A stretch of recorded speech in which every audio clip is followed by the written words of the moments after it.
Okay, it's Monday the 17th of February 2014. Let's get into this. We've got several questions to go through. Firstly, the Renewable Energy Target Review. What's that all about? Secondly, carbon tax versus jobs. Thirdly, Fair Work Act. Why is it so inflexible?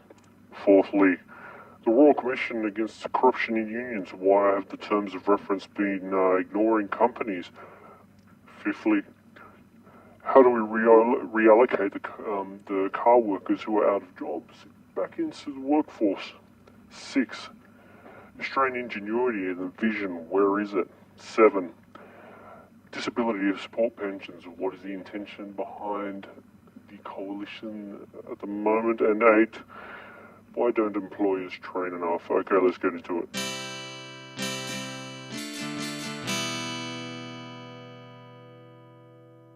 Erica Betts starts tonight nice and early with his avoid the questions type of answers, and it's pretty obvious what the coalition is doing with this review and why.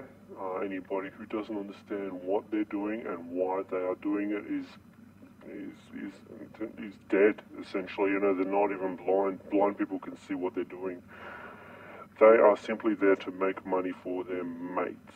You know, the companies who are actually getting charged under the carbon tax scheme, under the pricing on carbon.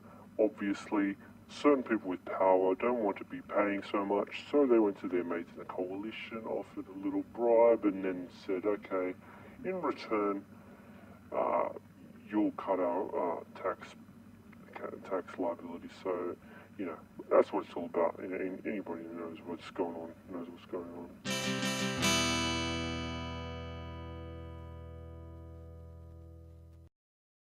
Oh my God, forget the planet. What about our jobs? They took our jobs. Yeah, what's the use of a job when you're polluting the planet to the point where we're currently going?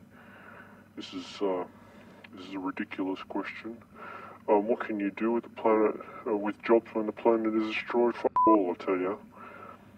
What we need to do with mining, clearly, is socialise that those minerals belong to all of us, not just those greedy cunts who just want tax breaks and threaten to send mining offshore, as if the minerals will transport with them so they can be dug up elsewhere. My ass. If you socialise mining, yes, it will be less efficient, but the cost to the public will be less with the less efficiency than it would with the public loss that is associated with private ownership. Do you understand what I just said? Private ownership costs the public more than the lower productivity that's ensured by public running of mining companies. You know, 1 + 1 stuff.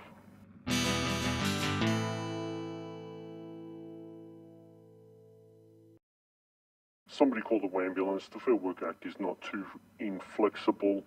That's complete nonsense. Industrial action isn't as simple as that audience member suggested. It's not like, you know, people can go out and strike anytime they want. Things are far more difficult to take legal industrial action now than there have been in decades.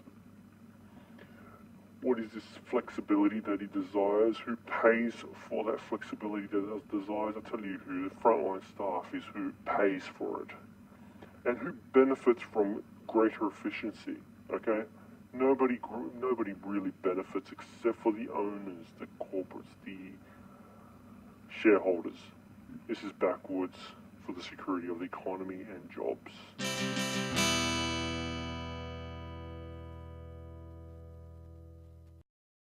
Nice avoidance of the question, Abets.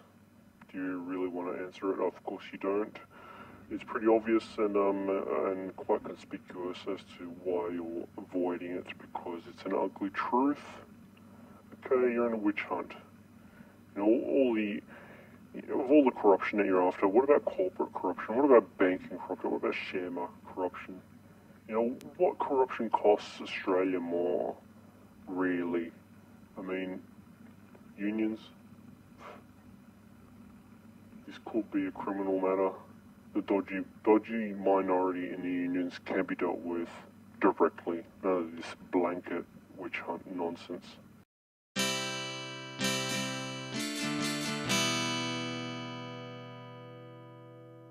The workers took up those jobs in lucrative positions, well, not so much lucrative, but at least assured and secure, right?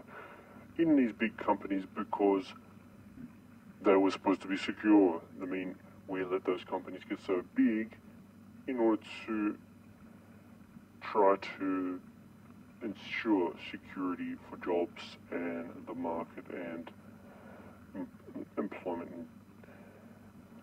But that didn't happen, did it? So the circumstances that led us to allow these companies to be so big has put the responsibility back into the public as to what we do with these unemployed people. Now, these people had committed their careers to these jobs, which aren't particularly skilled. They're hard jobs. I mean, they're particular to a certain industry. Now, how do they get other jobs? The question is quite serious. We are responsible for putting these people in those positions, and therefore we are responsible for retraining them to making them viable in the current market. They need to be reskilled at our expense as soon as possible to save those individuals and save those towns.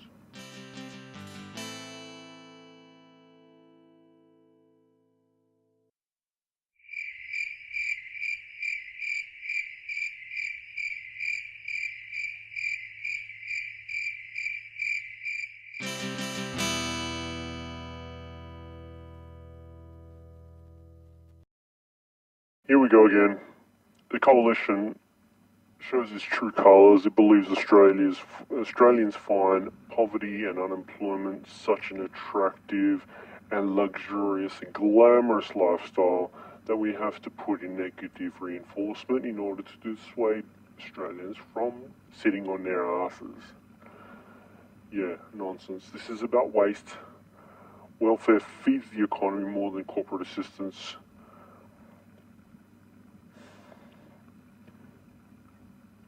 By focusing on welfare, you're shooting yourself in the foot.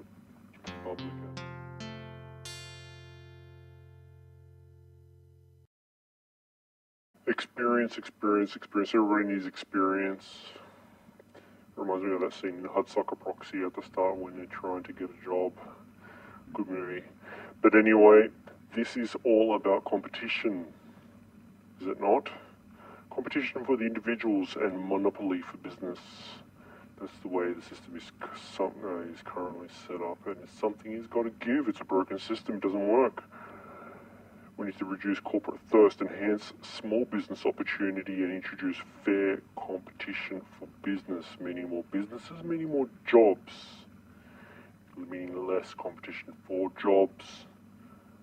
We're trying to increase efficiency, but to whose end? Really, I'm asking that question. Whose end? Answer. Put a comment below.